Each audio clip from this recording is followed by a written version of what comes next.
The Peter Schiff Show. Well, it was another tough day in the stock markets today. The Dow Jones finished down 295 points, down well over 300 at the lows of the day.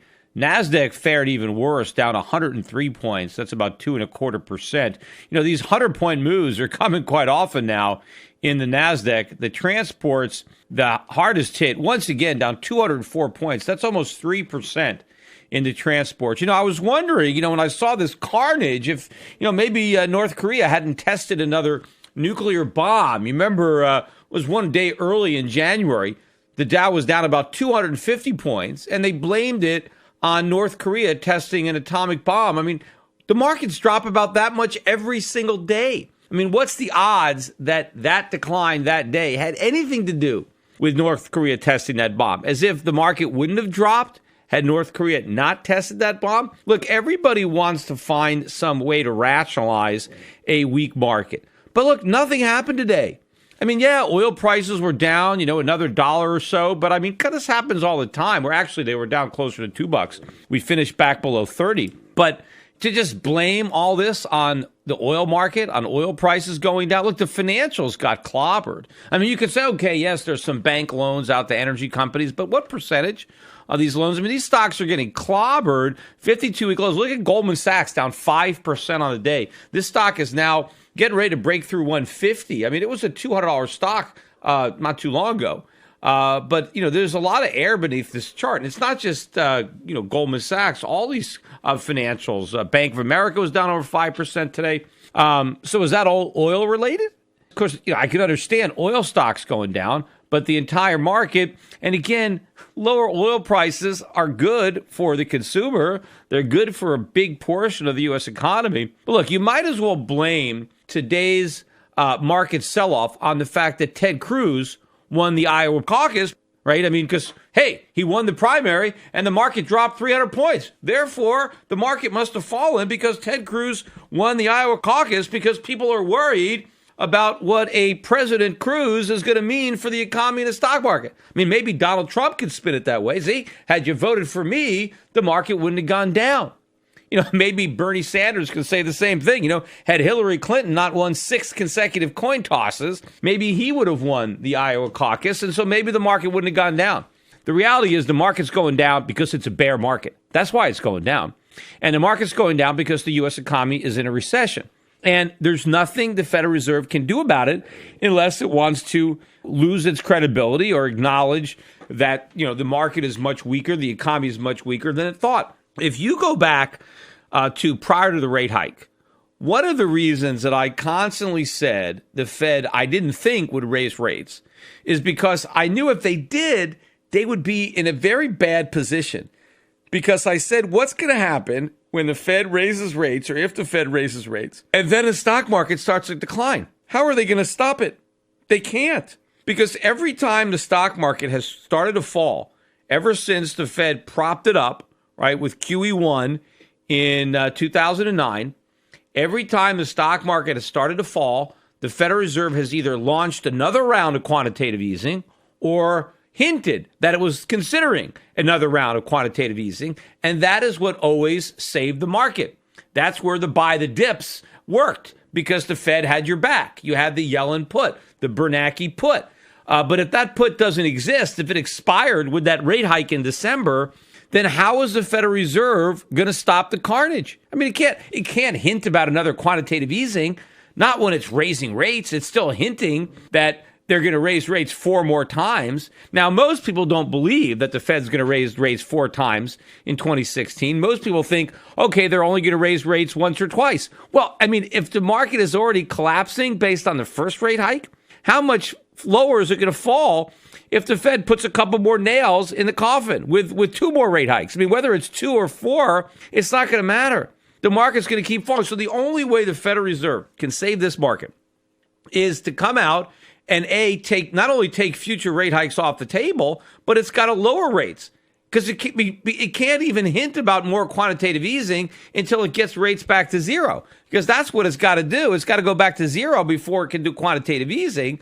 And so they're in a position where they can't really do that. So they're trying to get the Bank of Japan to help. They're trying to get the ECB to help. And that hasn't worked. Yes, every time the ECB, there's no limits to what we're going to do. Hey, the market's going to rally. Then Japan comes out. We cut interest rates to negative. And we got a 400-point rally in the Dow, but it's all been reversed. It's all gone. It's like it didn't even happen. So now what? That's what I said before. I said, this isn't going to work. You're going to have to get the Federal Reserve in on this, sending the ECB in, sending the Bank of Japan in. That's not going to do it. This is a woman's job, and it's going to be Janet Yellen. You can't send these boys out to do this woman's job. She's the only one that can stop this from happening, and the market's going to keep on falling. Now, it's possible, we're going to get the jobs data later this week. We're going to get the first look at it with the ADP number tomorrow, but we get the big granddaddy non-farm payroll number on Friday. And the only thing that could really save this market is a horrific jobs number. And the reason I say that is because if the jobs number is really bad, then Janet Yellen can talk about not raising rates based on the jobs numbers, right? So then, that gives her some cover because she doesn't have to claim it's based on the stock market. But if we get another one of these good jobs numbers, right? And of course, it's only good superficially. It's not really good, but it's just a high number. If we get another high number, then this market's going to tank because now the Fed is back in that predicament where it said everything is based on the jobs. And as long as these job numbers are high, then the Fed can't talk about cutting rates unless it wants to admit that the jobs numbers are bogus. I happen to be at a supermarket over the weekend. I stopped in with my 13-year-old son, and we walked into the market, and he noticed this sign on this door, and he said, "Hey, Dad, look at this sign." And because he listens to my podcast, so he knows what I'm talking about. And there was a sign on the door. It was a help wanted sign, and it said, part-time positions available, multiple departments, apply within. So here they are looking to try to hire several part-time employees. They don't want anybody to work full-time. I don't even know. Maybe there's no full-time employees left at this market. I have no idea, but they certainly don't want any more. They're only willing to hire part-time people. So that is the secret to the strength in our economy. I mean, now people that used to have one full-time job now have 3 part-time jobs. And those 3 part-time jobs, if they're held by the same individual and collectively they equal 35 hours a week, I already went over that the government scores each of those part-time jobs as if it were actually a full-time job. And so now, because the economy is so weak and people can't get a full-time job, they're forced to take 3 lousy, low-paying part-time jobs. The economy gets credit for creating 2 additional jobs because you have 3 and used to have 1. Even though you were better off with 1 than you are with 3, the economy looks stronger. The labor market looks stronger. So if we get another one of these bogus job reports, if all these people getting second and third jobs, produces another plus 200,000 job data, there's nothing to stop this market. But if we get a bad number, and eventually we're going to get a bad number. I mean, everything else is coming up bad, right? All the numbers are bad. Eventually, we're going to run out of luck with these job numbers, and they're going to have to turn down. And then the Fed's going to have some kind of excuse. And, by the way, the Atlanta Fed GDP Now came out yesterday with their first estimate of the GDP for the first quarter of this year. And their initial estimate was just 1.2%. That's it. 1.2. Now, the Federal Reserve is still thinking officially that growth is going to be 2.5%, 3%. But now the Atlanta Fed has come out at 1.2. And last year, when the Atlanta Fed came out with their initial estimate for the fourth quarter, they were at 2.5. Where do we end up at? 0.7. So if we miss this quarter by as much as we missed last quarter, based on where they started ratcheting down their expectations from, this quarter is going to be negative. This is going to be a negative GDP quarter if we follow what we did in the fourth quarter. And why wouldn't we? In fact, this quarter is off to a worse start than that one. Certainly the financial markets are off to a worse start. The data is bad. I'll get to that. So if the fourth quarter was only plus 0.7, imagine how much worse this quarter is going to be. Plus, I don't think that 0.7 is going to hold up. I think it's going to be negative. Look, we have 2 more revisions, official revisions, and we've already got more negative data that suggests that 0.7 is going to be revised downward. But of course, even if they don't get it all the way to negative territory officially in the next month or two, 6 months, a year from now, when they go back and revise everything as they sometimes do, they're going to find out they got a lot of stuff wrong, they made a lot of mistakes, and they're going to declare that this greater recession, that's going to be greater than the recession that we went through in 0809, began, I think, in the fourth quarter of last year. It began exactly when the Fed was raising rates. So when the Federal Reserve finally raised rates after, 9 years or something, and they had been waiting for the data to be just right, by the time they moved, thinking that everything was perfect, we were already in recession. That's how incompetent these guys are going to look when all that data comes out. But for now, they still want to pretend that everything is great. And the question is, who's going to figure this out first? Is the Federal Reserve going to admit that it's not great? Or is the market going to figure it out on its own and not wait for the Fed? But one way or another, this is going to happen eventually. Let me get into some of the economic data that has come out just since yesterday. We got a lot of economic data, most of it weak. We got personal income and spending for December. And this is going to factor into the GDP, I guess, for the last quarter. They were looking for up 0.3 in income, and that's exactly what they got. But spending, which is where the GDP, I guess, is coming from, they were looking for up 0.1, which is still very small, and we got flat. We got zero. The savings rate actually picked up as people are trying to squander away what little income they have. They're hunkering down because things are pretty bad. Then we got the PMI number for January, manufacturing PMI. That one wasn't too terrible. It was still below estimates. They were looking for 52.6. We got 52.4, which was a little stronger than the 51.2 from December, but it's still a weak number. Both numbers were weak, but nowhere near as weak as the ISM numbers. We got the January ISM. They were expecting a weak number, 48.3, and they got a week number, just a little bit weaker than that, 48.2. But again, another number below 50. That's, I think, the fourth month in a row that number's been below 50, which is contraction. And they revised the prior month down a little bit from 48.2 to 48 even. So the numbers are getting worse. But I think the one that's probably going to weigh the most negative on last quarter's GDP is the December construction spending numbers. Because, we had a very warm December, and people were thinking that, this is going to be good, right, for construction spending. They were looking for a gain of 0.6. Instead, we got a gain of just 0.1. Meager gain, barely. And they revised the prior month down from minus 0.4 to minus 0.6. So had the prior month not been revised down, had it stayed at 0.6, then this month would have been a decline. So very, very weak. And both these revisions, right, the lower number for November and the lower number for December are going to factor in to the GDP calculations when they do the revision for the fourth quarter. Remember, the fourth quarter is already weak. It was already just 0.7. And now we're going to get some more numbers that are going to affect that. And we're going to get more later this week. We're going to get factory orders on Thursday for December. We're also going to get the trade deficit. And that's going to impact. And not only, of course, we get the December, but we get revisions to November. And so all that could negatively impact the calculation for the already reported plus 0.7.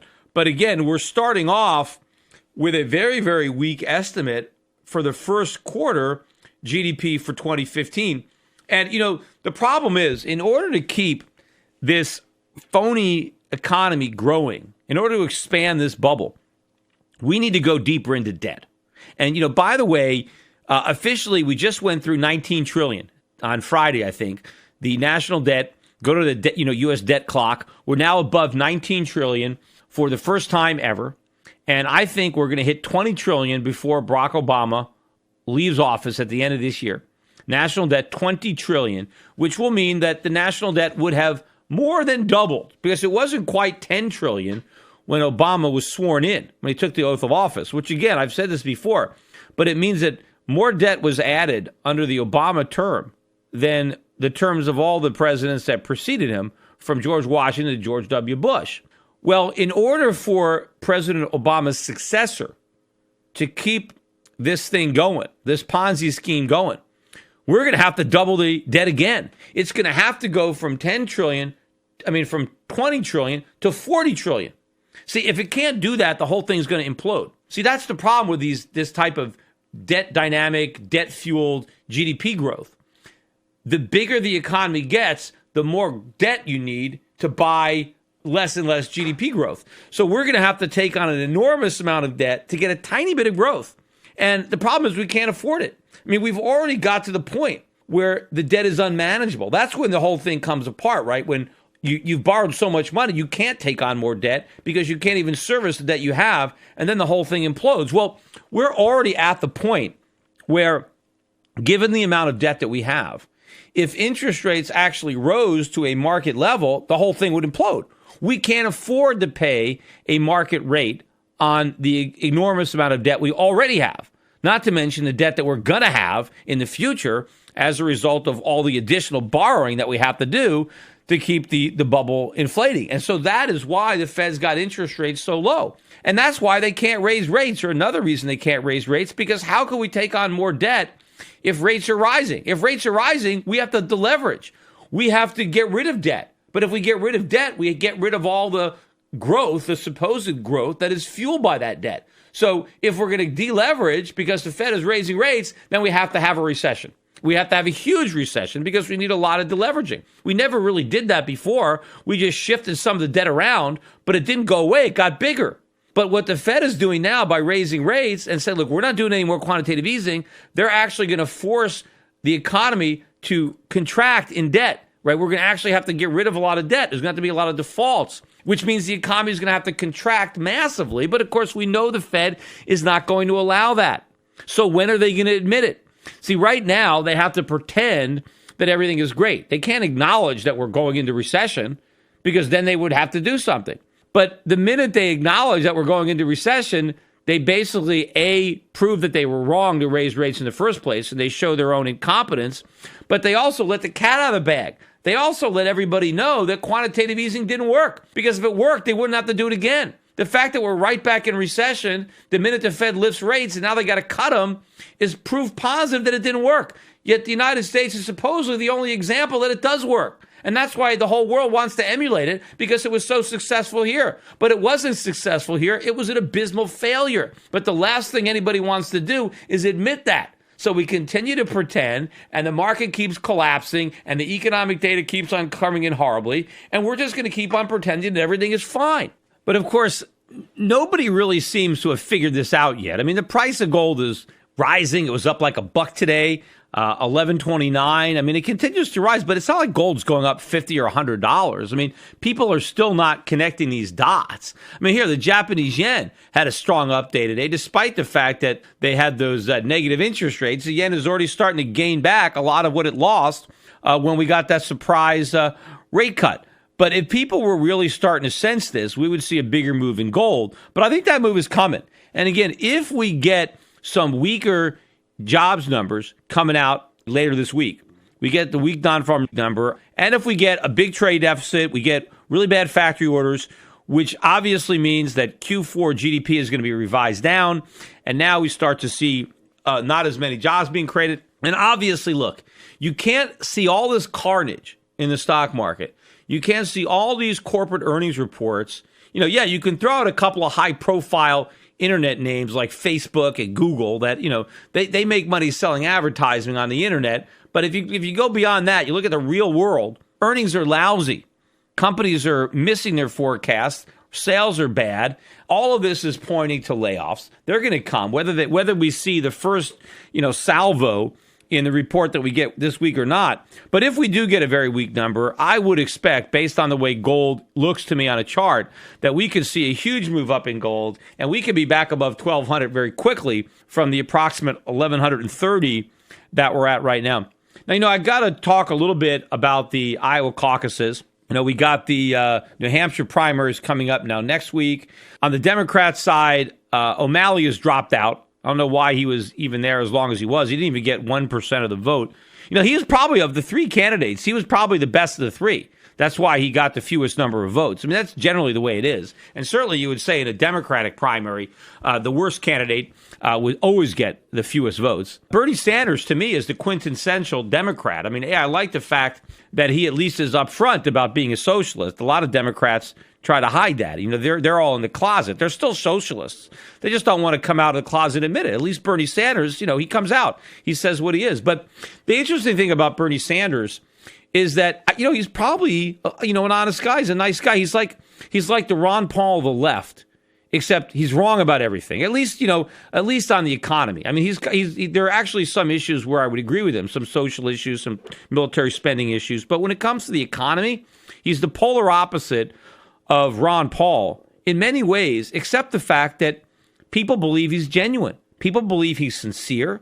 And he has a lot of people, particularly young people, who support him. It's the same type of support that Ron Paul got, except the young people supporting Ron Paul were obviously a lot sharper when it comes to understanding economics than the young people who are supporting Bernie Sanders. But there's still a lot of real, genuine support. He gets a lot of volunteers. He gets a lot of money from small donors. Hillary Clinton, of course, gets all of her money from Wall Street. She just got another, $6 million from George Soros. So she is the establishment candidate. She's the one that all the big money is backing. And, you know, Bernie Sanders is the legitimate guy. But, of course, you know, what he's actually promising, assuming that a Congress would be dumb enough to enact the legislation that he would want to sign. Remember, as president, he can't do anything. He has to wait for Congress. So he can promise all the high taxes and government programs, free health care, free education. But unless Congress actually passes it, there's nothing for him to sign. He can't do that stuff with executive order. So even if Bernie were to get elected, it's hard to believe that a lot of the things that he wants to do would actually make it out of Congress to his desk for signature. But he almost won that primary. In fact, maybe if it wasn't for 6 lucky coin flips, maybe he would have. I don't know. I mean, he's demanding a recount. I mean, I think something's fishy there. I've seen some articles about a lot of young people showing up to vote, and they were closing the precinct doors. They weren't letting them in. I mean, obviously, you see a bunch of young kids coming, you know they're voting for Bernie, right? So if you can keep them out, I mean, obviously, the establishment wanted Hillary. The last thing they wanted was for Bernie to upset Hillary in Iowa, because obviously he's going to win New Hampshire. And if he won them both and he had some momentum, I mean, who knew he could really upset this apple cart? Meantime, you know, Hillary Clinton potentially could get indicted. I mean, you would think maybe President Obama, if he doesn't like Hillary Clinton, I don't think he does, to be honest with you. You know, he might want Hillary to be indicted, because then maybe his pal Joe Biden could step up, and because they got to be afraid of Bernie Sanders, because he's not an establishment guy. He wasn't even a Democrat, right? He was elected as a socialist, and then he became independent. So he's obviously not a team player on the Democratic team. So I don't think the powers that be really want Bernie Sanders. So I think they'd prefer Joe Biden, because they can completely control him. So who knows? This race could really get interesting on the Democratic side. On the Republican side, I guess it was an upset because Donald Trump didn't win. He came in second. And he certainly had high expectations. You know, Donald Trump isn't a guy that lowers the expectations, right? He was like, we're going to win this thing. And so, and he ended up coming in second place. But, you know, Iowa's a very difficult place to win. It's, you know, generally the people that win there, look, Santorum, Huckabee, there's very strong, you know, evangelical, you know, religious right vote.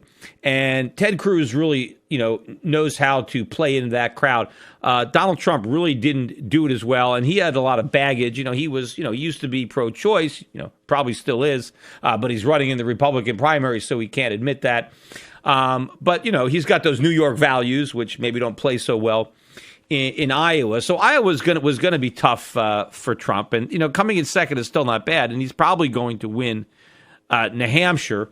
Interesting, Rand Paul, not that he had a good showing, he got 4.5%, came in fifth place, but he beat Bush. You know, I mean, Fox didn't let him into their last debate. I mean, no, Fox News let him into their last debate. Fox Business didn't allow him to debate, but they allowed George Bush to debate. Well, I mean, Rand beat Bush. He also beat Kasich. Kasich was allowed to debate. Rand beat him. You know, I read several articles about Rand's poor showing and why he should just drop out of the race. I didn't see one article about why Bush should drop out of the race, even though he did worse and obviously spent a lot more money in Iowa than Rand did. And he was like, what, 2%? I mean, Rand had twice as many votes as Bush, yet nobody wants to write articles about why Bush should drop out, right? I mean, Carson came in fourth with about, 9 or 10%. The big showing was Rubio, came in third, Marco Rubio. And obviously, he's the establishment guy. But now, if you look at the votes, Donald Trump didn't beat. Obviously, he came in second. But clearly, there's an establishment candidate now that can be in contrast to either Trump or Ted Cruz. But, Rand Paul's father got about 20 some odd percent, I don't know, 23, 24% of the vote 4 years ago in Iowa. And in fact, we later found out that when it came to delegates, he actually won Iowa. Right? Initially, they gave it to Santorum. And months later, we found out that the fix was in and that Ron Paul actually won Iowa. And had the press actually reported that victory in real time, it might have given him a boost in later primaries. But why is it that Ron was able to do so well, and just 4 years later, Rand, basically riding on his coattails with the same last name and a similar, not identical philosophy, did so poorly? And I don't know. I mean, I personally would have preferred to have seen Rand done a lot better. Ted Cruz, Donald Trump, for whatever reason, were able to outshine him and get more votes. I mean, maybe the problem with Rand is he was trying to kiss up too much to the establishment. I mean, the knock on his dad was that, hey, he was too radical, right? He was, the stuff that he wanted to do was just so out there. And so maybe he tried to dial it back, and he dialed it back too much.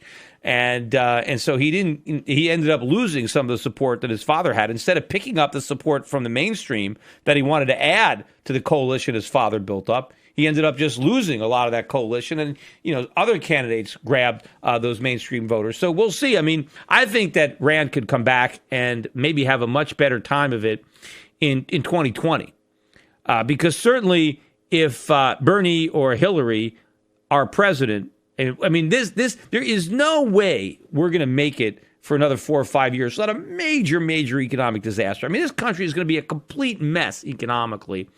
And so maybe this is a good, first time out, kick the tires, just a dry run for a 2020 bid where maybe he can learn a lesson and emerge victorious and actually come in a position where things are really bad and we need some radical approach to solve these problems, because it certainly doesn't look like 2016 is going to be the year.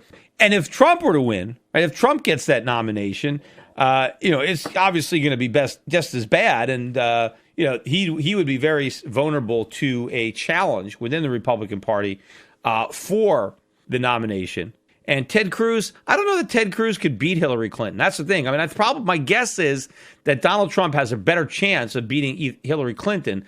Ted Cruz is going to have a difficult time, I think, if he gets the nomination. Rubio is probably the best bet that the Republicans have, because he's pretty mainstream, but he's not going to do anything. I mean, I don't think he's just another George Bush.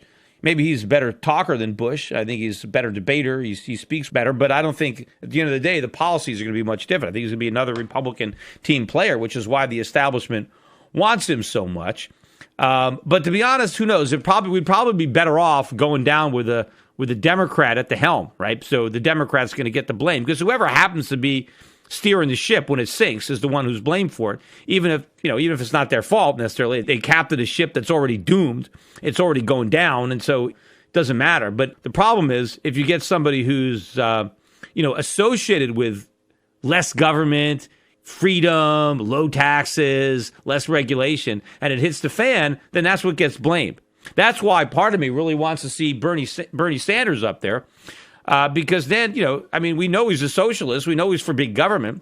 And to the extent that he makes government even bigger and the whole thing implodes, then at least we know why. And, if Bernie really is an honest guy, maybe he'll listen to reason. Maybe once he realizes that socialism doesn't work, which is a big if, because he's been a socialist his entire life. So I don't know if there's any point that he could possibly convert now and finally admit that for his entire life he's been completely wrong. Everything he's believed in, everything he stood for has been wrong. Right? I mean, he points out a lot of the problems. Yes, inequality is a big problem. Yeah, there's a lot of poverty. Yeah, there's a lot of unemployment. There are all these problems. He doesn't know that he caused them, Government caused all those problems. It's the free market that's going to solve all those problems. But what does Bernie Sanders want? He wants more government. He wants to reduce the free market and make it less free. So he wants to take all the problems that government created and compound them. But of course, he doesn't want to compound them. He wants to solve them. But he doesn't realize that all of his solutions are the reason that there are all these problems that he wants to solve. Attention listeners, I have an urgent message for you. We're in the middle of a war. The global conflict is destroying the lives of millions without a single bomb being dropped. It's called the International Currency War, and your bank account has been drafted to fight. The victims in this conflict are our currencies, the dollar, the euro, the yen, the pound. They are all heading to zero as irresponsible central banks compete to see who can print the most the fastest. But there's one form of money politicians and central banks can't destroy: gold. Today, it's more important than ever to understand the value of gold in your portfolio and to keep a close eye on major market developments. Subscribe to my monthly video cast and you'll be the first to hear my latest analysis on gold investing and the currency wars. Visit goldvideocast.com right now to subscribe for free. I call the dot-com bust, then the housing bust, and I advise clients to diversify into foreign equities and hard assets while the rest of Wall Street laughed at me. Now I want to keep you up to date on the next crisis that is brewing. My Gold Videocast also includes personal interviews I've conducted with other contrarian investors like Jim Rickards and Axel Merck. Gold has gone up 256% since 2003, but it has a lot further to go. Don't miss the rally. You can prosper during this time of currency wars, but only if you stay educated. Get a free subscription to my Gold Videocast at goldvideocast.com. That's goldvideocast.com. There's so much factually incorrect information and underreporting by legacy media today. Shouldn't there be truth in media? Well, there is. Truth in Media. Recently, a novel thought is now a reality with truthinmedia.com. Led by award-winning journalist Ben Swan, truthinmedia.com is the source for uninfluenced, reliable, fearless news, where journalists pursue real questions, not conspiracies. Make truthinmedia.com your default browser's homepage today and get breaking news and commentary that speaks the truth to power. It's also where you can tune into the Peter Schiff Show every week. Visit truthinmedia.com today. That's truthinmedia.com. Access to Truth in Media RSS feed by visiting truthinmedia.com/feed.